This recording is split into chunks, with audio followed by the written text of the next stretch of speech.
Thanks for listening to this podcast from Walks Around Britain. For more information, our terms of use, and to click through to see the show notes on our blog with photographs, videos and links to related sites, please visit walksaroundbritain.co.uk.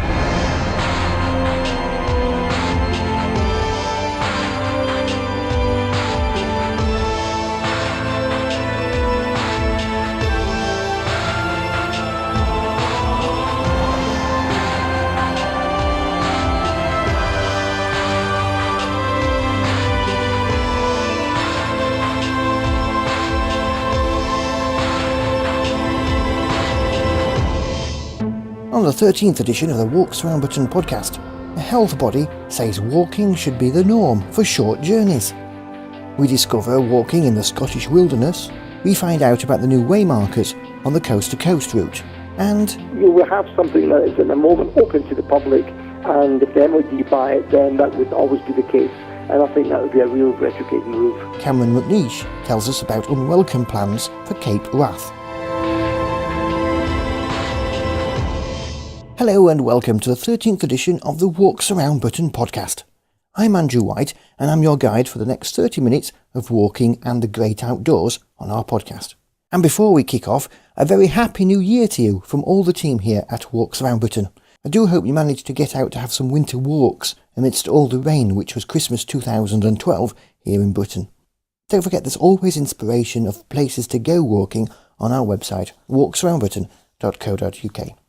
Now we all know how good walking is for us, how it benefits the mind, body and spirit, but at the end of November, the body which advises the NHS said that walking and cycling must be the norm for short journeys. The National Institute for Health and Clinical Excellence, or NICE, said that people should shun their cars if a trip could be done in 15 or 20 minutes on foot or by bike. It said the approach was needed to combat the silent epidemic of inactivity posing a risk to the health of people in England.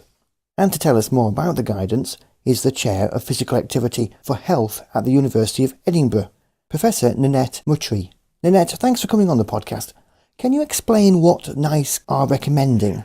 Well, the flavour of these recommendations is to try and get some coordinated action at the local authority level to help individuals walk and cycle more. And the messages about how physical activity is good for people's health is not new, and the documents that support that are extensive now. But what the guidance is trying to say is, look, it's not just the role of the individual, that is part of the issue, but it's the role of the local authority to make safe and attractive places for people to walk and cycle. It's perhaps the role of the police to help ensure that people feel it is safe. It's perhaps the role of the transport authorities to create cycle lanes and advanced stops for cyclists and for people to walk in safe and well-lit areas. And of course it's the role of education to help educate our children towards achieving these in the long run. So the guidance is trying to pull together all these different strands that can affect whether the decision for people to walk or cycle.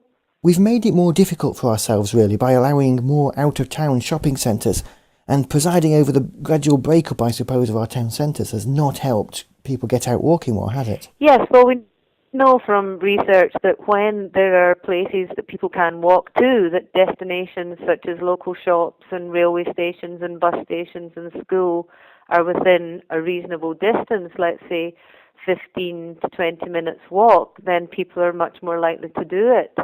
And so thinking of maybe a decade ago of building out-of-town entertainment and shopping centres has probably made it much harder for people to consider any active journey to those kind of destinations. And I think that thinking is stopping, and towns are realising that this isn't good for the city centre because all the shops are now having to close because their businesses are being affected by that. And of course it therefore isn't good for seeing people coming in and out of the town centre on their feet. When more people are walking past shops, retailers say that's when they make their most business. So I think there'll be a change in that thinking again, And it certainly hasn't helped physical activity levels if people really have no choice but to drive to a destination. And I think there's a problem also when you have the mindset for walking and cycling too. My family holiday every year at Centre Parks, and we love to go and walk around and cycle around all the places there. And we come back really fired up wanting to do this at home. But then you realise the whole infrastructure of this country makes it so difficult to do that safely as a family.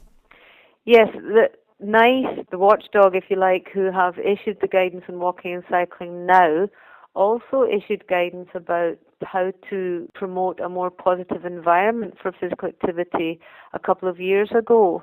And really what is being said at the moment is that both of those things need to be taken into consideration. The environment needs to be improved, and we need a lot more local encouragements for people to take advantage of the environment. And I think for town planners, that environment can't change overnight, but there are lots of incentives for local authorities to build more kilometres of cycle lanes, for example, and to help people use them safely by teaching children bikeability skills at school. So efforts are happening. It's not going to change overnight, but there's a realization that both the environment and a personal incentive or motivation towards being more active is needed. Is it really a case that us adults are a bit of a lost cause now, and our focus should be on educating our children about the benefits of walking and cycling? Should that be where we're concentrating on now? Well, a lot of the focus should be rightly on educating children about how much physical activity they need to do for health, or about how driving to school or being driven to school might be using up fuel and might create high carbon emissions for a family, and how walking might offset that, and about the skills of walking and cycling. But it's never too late for people to take up activity. And we've done walking programs recently with people in their 80s and 90s.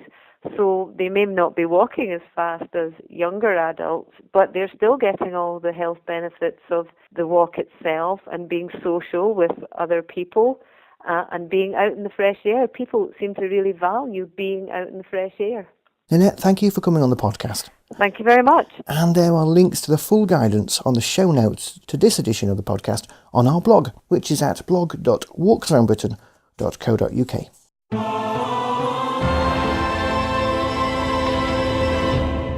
Now, 2013 marks the 40th anniversary of Alfred Wainwright's famous Coast to Coast walk. First set out in 1973 in his guidebook A Coast to Coast Walk, the route is a 192-mile long-distance footpath in northern England, passing through three contrasting national parks, the Lake District, the Yorkshire Dales and the North York Moors National Park. It is possibly Britain's most popular long-distance walk, with an estimated 7,000 walkers every year making the trek from St Bees Head on the west coast to Robin Hood's Bay on the east. Well, in this anniversary year comes the news that the Wainwright Society are to be waymarking the route with signs featuring Wainwright's AW signature. And to tell us more is Derek Cockle from the Wainwright Society. Derek, how did all this come about? Earlier this year, the Society was in discussions with the local authorities along the route of the coast to coast. First of all, the Society agreed to accept what they call being the responsible organisation for this particular walk. One of the criteria that the local authorities have is that walks can't be waymarked unless there is an organisation or individuals that will take responsibility for the walk, that they will promote the walk, they will publicise the walk, they will monitor the route of the walk, so if there's any access problems along the way, they get reported to the local authority. It's not the task of the responsible organisation to replace stiles, that sort of thing, but just to report if there are access problems. So the Society has taken upon that task? We did, but that was the first part, because the Society has been keen to have Wainwright's walk waymarked for a number of years. And earlier this year, at a meeting, agreement was reached with all of the local authorities that the route could be waymarked. where we are at the moment is trying to determine a definitive line for the route, because some of the route isn't actually on public rights of way still. Despite revisions that have taken place, there are still various places where the route isn't exactly on a definitive right of way, and the authorities won't waymark it unless it is completely free of any access issues with local landowners. Right, because there have been several revisions to the route over the years, haven't there? I think the first major revision was in 1994, when a number of issues were addressed. And then Cristie, who's one of our members, he has produced what is a second edition. He's completely rewalked the route. And the main changes to the route have been in the Vale of Mowbray section, where there was Wainwright originally had 8 miles of road walking because he was unable to find a suitable route across rights of way. I think if you read his original book, he mentions things like barbed wire and cows, which I think he wasn't too fond of either. Not best on the walk, no. What Chris has done is reroute that section off the 8 miles of road and onto public rights of way, mainly to the sort of south of Wainwright's route. So does that enable all the route to be waymarked then? Where we are at the moment is that there's agreement with the Yorkshire Dales National Park, North Yorkshire County Council, the North York Moors National Park. Those 3 local authorities, which more at the eastern half of the route, that's now all been agreed, and the society has designed waymarkers which have been approved, and they're little stickers that go under a perspex window in the middle of the official right-of-way waymark, and that section will be waymarked probably during this winter. And what we're hoping is there's still a few issues on the western side with Cumbria County Council and the Lake District National Park, where I think there's about half a dozen places where there are just access issues to agree the definitive line where it will be actually on a right-of-way. It's a little bit ironic the area AW is most well known for is the area which is proving a little bit more problematic. Yes, I'm not really sure why that is. I mean, as I say, they have rules that they have to abide by, and the line has to go, if it's going across private land, it must be agreed with the landowner. I mean, sometimes these can be permitted rights of way, and sometimes they can change the designation of a route so it becomes a right of way with the agreement of the landowner. That's how I think it works. Yes, obviously the landowner has to decide, and then it's pretty well set, isn't it? Well, that's right, yes. I mean, there are lots of places where people walk, which if you look on a map, they're not a defined right of way. The estimate is that between 5,000 and 7,000 people a year are walking this route, and they are walking the route that is defined in Wainwright's book. Yes. So, in fact, it is happening, but you can't define that by waymarking it, because once you've done that, you've given official recognition to the route. It does surprise people when they find out that it isn't actually a national trail. It's a long-distance trail, and until these waymarkers go in, it really hasn't been recognised at all in any shape, sense or form, has it? No, it hasn't. And the long-term aim of the society is to have the route marked on Ordnance Survey maps. I mean, actually, Ordnance Survey did bring out, a number of years ago, sort of 2-part map, an east side and a west side. But they discontinued printing it a number of years ago. I think what I've been told is that the route can't be marked on an Ordnance Survey map until all of these issues regarding access are agreed with the local authorities. The other big problem is going to be the crossing of the A19. Because that, since Wainwright's day, Wainwright himself in his original book commented on the traffic on the A19, but of course over the years it's got much worse. Nothing like it is now. I suspect that unless some sort of footbridge is put in over the A19, there's got to be some way around this particular problem. I can't see that this route will actually get marked on Ordnance Survey maps. It's a particular problem. Yes, it is, yes. Perhaps a designated crossing might be the best way. Right, could be. It could be. Interesting. Derek, thanks for joining us. Right, thank you, Andrew. It's been lovely to talk to you. And the Wainwright Society has events planned to mark the 40th anniversary of the Coast to Coast, and we'll be doing several specials across the year too.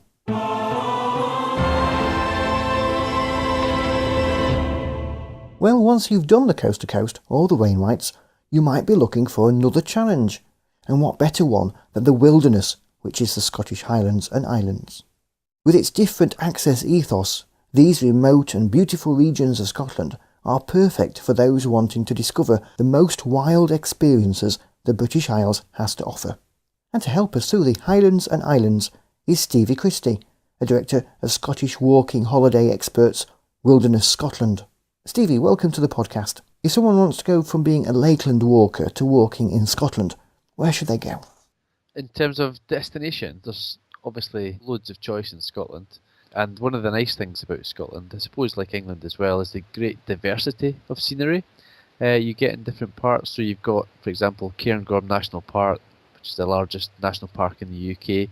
5 of the 6 highest mountains in the UK, but big rolling hillsides cut by deep glacial valleys. And then if you just drive an hour west, you get to the west coast, you get much more rugged and narrow ridges and peaks. Really different experience overall, but if you go right up north again, which is maybe an extra couple of hours in the car, completely different landscape, and one that most people in the UK perhaps wouldn't even recognise as being part of the UK. It's just a very wild, desolate, and incredibly beautiful place to go. And when you look at the map, you see that vast swathe of hills and mountains across the north of Scotland. You realise there might even be places on there which haven't been explored even now. Yeah, certainly. I mean, it's everyone likes a wee tick list, and obviously the Munros is the best known one. And certainly, if you're climbing a Munro in Scotland, you more than likely share that peak with some other walkers, unless you're out of season or midweek or something. But if you're in the summertime at the weekend, most Munros are going to have a few people up them. But as soon as you venture away onto a smaller mountain or walk in some of the more remote valleys and glens, you can really find isolation very, very easily. And yeah, if you just pick a random corrie or small side valley, you might even find yourself traipsing on new ground. That's a big problem with the lakes, isn't it? You do kind of share the mountains with many others. Yeah, you do, and it's a kind of double-edged sword. It's nice to have that sort of banter on the hills and meet some other walkers and have some chat with them. But at the same time, we are going to the hills to escape most of his urban lives, and we do like the isolation. But certainly, even in the more popular areas of Scotland, perhaps at Glencoe or somewhere like that, you'll still find there's a lot less walkers than in most of the Lakeland walks.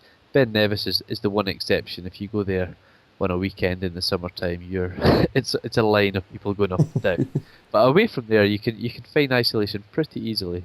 And then, of course, there's the amazing number of islands, which themselves are fantastic places to walk. Oh, they really do, yeah. And for me, if visitors are coming to Scotland, I always say to them, do try to include at least one island in your itinerary, because there's so much variety out there. And often when you arrive on an island, it is a bit like going back to Scotland in the 60s or the 50s, because the life really has stood still to an extent in terms of people's sort of more relaxed pace and just, I guess, their outlook on life. But there's some fantastic walking, everything from, I guess, the Skye Coulin's the most famous one, but it's really quite exceptional for people with a real head for heights and, pretty experienced walkers. But even on the other islands, the smaller islands like Egg or Rum, the Outer Hebrides, even really low-lying islands like Coll or Tiree, there's wonderful walking both on the coast and in amongst the hills, which may be a bit smaller than on the mainland. But when you get up on top of a hill, even if it's just 200 or 300 metres high, you've got a 360-degree view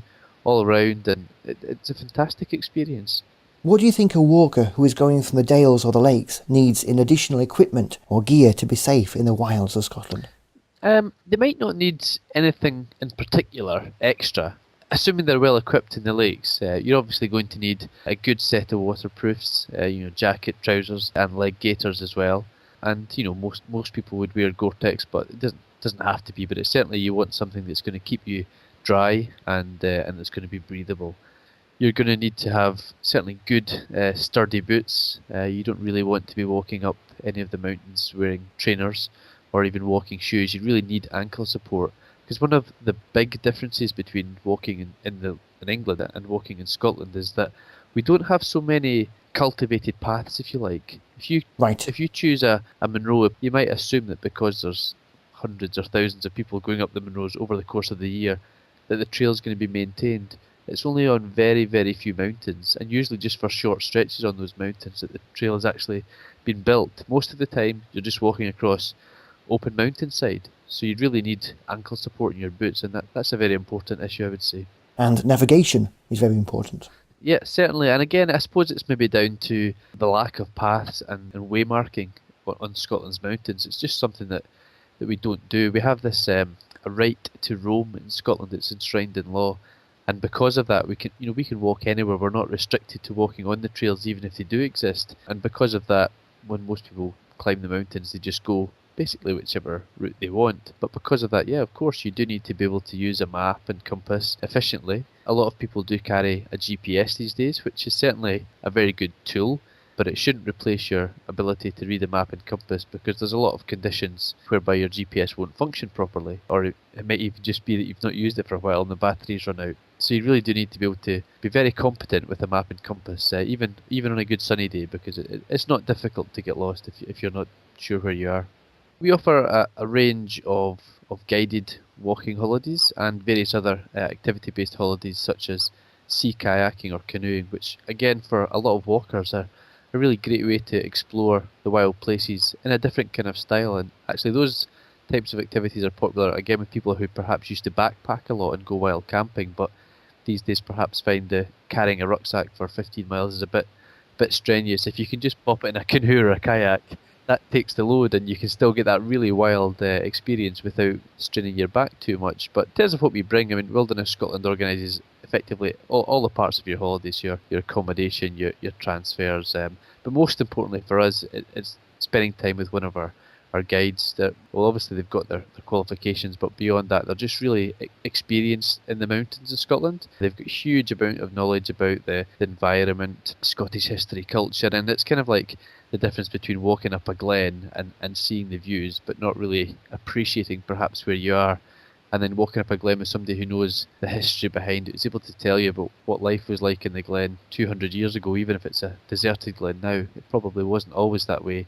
And just understanding a bit more about the environment, looking at the plants and spotting some wildlife. So it really sort of brings a hike to life if you're with a really good guide. Stevie, thanks for joining us on the podcast. No problem at all. A pleasure. And you can find links to Wilderness Scotland on the show notes to this edition of the podcast on our blog.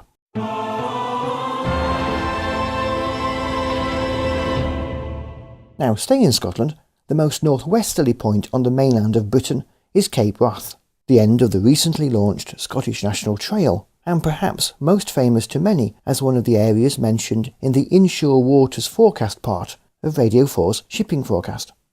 Most of Cape Wrath is actually owned by the Ministry of Defence, and recently the MOD has entered into talks to buy the 58 acres of the famous peninsula it doesn't already own. So what does this mean for walkers? Well, joining me now to talk about this is Cameron McNeish. Cameron, thanks for coming on the podcast. Tell us more about Cape Wrath. Well, the Cape Wrath Peninsula has, a large part of the Cape Wrath Peninsula has been owned by the MOD for quite a long number of years now. And there are restrictions at various times of the year when big military exercises are going on. Basically, they use it as a sort of bombing range, and particularly using missiles from the sea. And it's never been a huge inconvenience, but there is a little corner of the Cape Wrath Peninsula, which is the Cape Wrath itself, where the lighthouse is. The lighthouse was built by Robert Louis Stevenson's father, so it has some historical significance.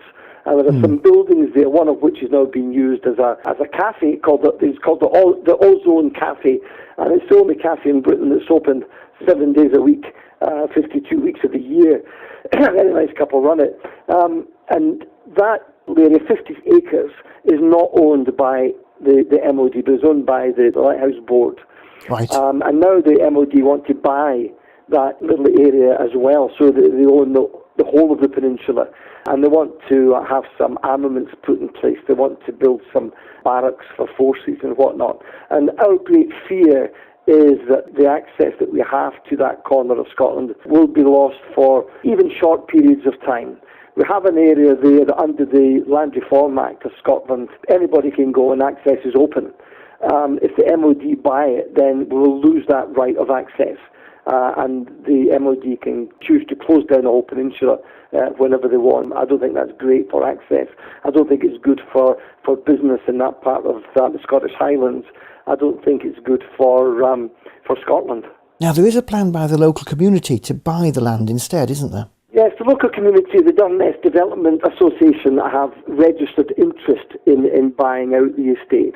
I've got a sneaky feeling that the Scottish Government themselves may well oppose the purchase of this part of Cape Wrath, largely because the MOD and the Lighthouse Board have never been devolved to the Scottish Parliament. So these will be decisions taken in Westminster.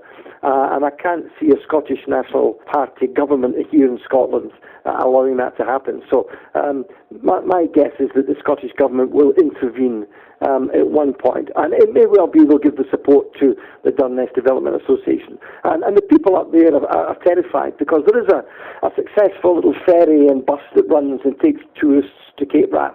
And of course those jobs would be lost if the whole of the Cape Wrath Peninsula was closed down, and that would have an ongoing effect on the tourism potential of Durness and that whole area. And it's right on the very, very edge of Britain up there, and the folk up there need all the help they can get in terms of tourism. And I really don't think this is a very clever move by the MOD. Of course, it's the end of the Scottish National Trail, but Radio 4 listeners will know it too from the shipping forecast. It is indeed, yes, Cape Wrath, yeah. It's north for Turning Point, and when the Viking invaders used to come down from the north, that was their point of turning round Britain and heading south down the west coast of Scotland and into northern England. So great historical significance. I think it's an iconic spot and rivals John O'Groats and Land's End as great sort of end-to-end destinations. It's a marvellous spot in terms of the rugged grandeur, and many, many hundreds of people every year enjoy the walk from Sandwood Bay north to Cape Wrath, and then they get the bus and the ferry back over to Durness. So I think it could, there's the possibility that it could draw an awful lot of people of the pleasure of walking up there. I say it could because I wouldn't suppose for a moment the MOD would close down the land indefinitely, but you will have something that is at the moment open to the public, and if the MOD buy it, then that would always be the case, and I think that would be a real retrograde move. It'll be something we should all keep our eye on. Yeah, it's going to be ongoing. This will run on for a wee while, I think. Cameron, many thanks for coming on the podcast. My pleasure.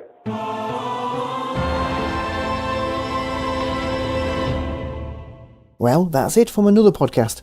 If you want to make sure you always receive the latest edition, you can subscribe to us on iTunes or follow us on Audioboo. Until the next edition, thanks for listening and happy walking.